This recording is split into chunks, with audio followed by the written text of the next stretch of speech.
امام حسین علیہ السلام سے جنگ رسول اللہ صلی اللہ علیہ وآلہ وسلم سے جنگ ہے۔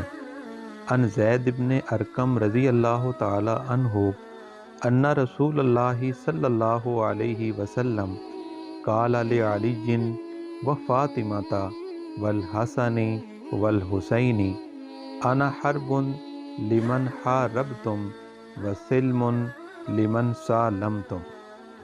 حضرت زید بن ارقم رضی اللہ تعالی عنہ سے مروی ہے کہ نبی اکرم صلی اللہ علیہ وسلم نے حضرت علی رضی اللہ تعالی عنہ، حضرت فاطمہ الزہرا رضی اللہ تعالی عنہا، حضرت حسن اور حضرت حسین علیہ السلام سے فرمایا، تم جس سے لڑو گے میں اس کے ساتھ حالت جنگ میں ہوں، اور جس سے تم صلح کرنے والے ہو میں بھی اس سے صلح کرنے والا ہوں۔